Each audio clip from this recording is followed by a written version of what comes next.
नमस्कार दोस्तों, स्वागत है आपका हमारे चैनल देसी ग्रोथ हब में। आज हम एक ऐसे रहस्यमयी और दिव्य स्थान के बारे में बात करेंगे जो न केवल भारतीय पौराणिक कथाओं में बल्कि हमारी आत्मिक यात्रा में भी एक महत्वपूर्ण स्थान रखता है।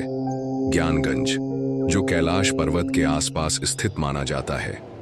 ज्ञानगंज एक ऐसा स्थान है जिसे हम पौराणिक कथाओं में गोपनीय या दृश्य से बाहर मानते हैं। यह वह जगह है जहां पर साधक और ऋषि मुनि उच्चतम ज्ञान और दिव्य सिद्धियां प्राप्त करने के लिए जाते हैं। यह स्थान कैलाश पर्वत के पास स्थित माना जाता है, जिसे भगवान शिव का निवास स्थान माना जाता है। कैलाश के शिखर पर और उसके आसपास एक अदृश्य दिव्य क्षेत्र है जहां ज्ञानगंज स्थित है। ज्ञानगंज का उल्लेख हमें कई पौराणिक कथाओं में मिलता है।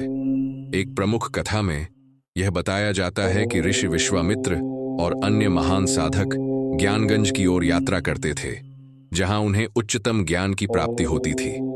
कुछ लोग यह भी मानते हैं कि ज्ञानगंज कैलाश पर्वत के पास स्थित एक दिव्य स्थान है, जो केवल उन्हीं लोगों को दिखाई देता है जिनका आत्मिक और मानसिक स्तर अत्यधिक ऊंचा होता है। ज्ञानगंज केवल एक भौतिक स्थान नहीं है, बल्कि यह एक मानसिक और आत्मिक अवस्था को दर्शाता है। यह हमें यह सिखाता है कि ज्ञान केवल बाहरी दुनिया से नहीं, बल्कि हमारे भीतर से प्राप्त किया जा सकता है।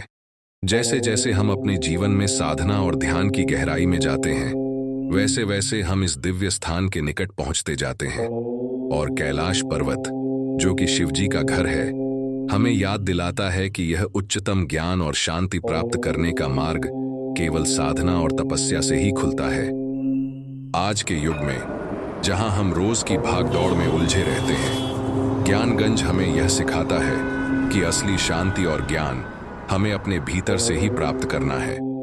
कैलाश पर्वत और ज्ञानगंज की रहस्यमय उपस्थिति हमें यह याद दिलाती है कि जीवन में उच्चतम उद्देश्य की प्राप्ति के लिए हमें अपनी आंतरिक यात्रा पर ध्यान केंद्रित करना चाहिए।